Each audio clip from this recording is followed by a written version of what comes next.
Okay, all right. Can you see the question on the board? This is the question, all right? Question says a reaction we are given to us. This is a combustion of, nitrogen, okay, combining nitrogen with oxygen, all right, to form NO, that is nitrogen 1 oxide, all right, okay, nitrogen 2 oxide rather, okay. So the question says if the entropy change for the reaction above, okay, this reaction above at 25 degrees Celsius is 11.8 joule, all right. Calculate the change in free energy G, okay, for reaction at 25 degrees Celsius, all right. So this is the formula you're going to use. We say solution.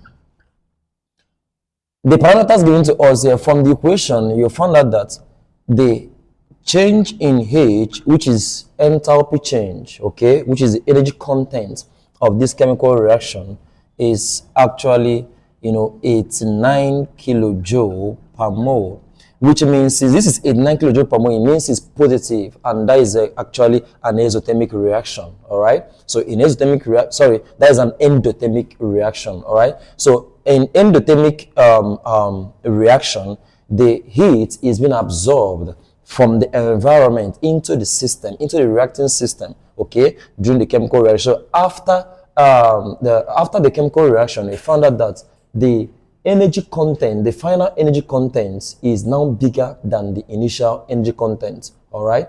So if this is the case, we are going to be having the change in H, which is positive, isn't it?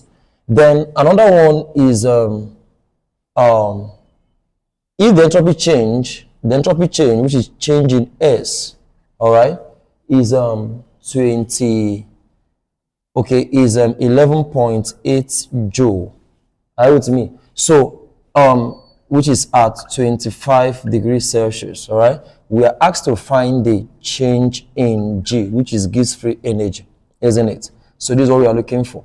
So the formula we're going to be using is that change in G, all right, is equals to change in H minus change in S times the temperature at which the reaction is acting upon, all right. So our change in G is equal to change in H is 89 kilojoule per mole minus change in S is 11.8 joule, all right. Then times temperature is 25. So converting into Kelvin, I'm going to have 25 plus 273. All right. So this will give me 89 minus. Then I have 25 plus 273. Okay, I'm going to have 298. So 298 times 11.8, I'm going to be having 3516.4.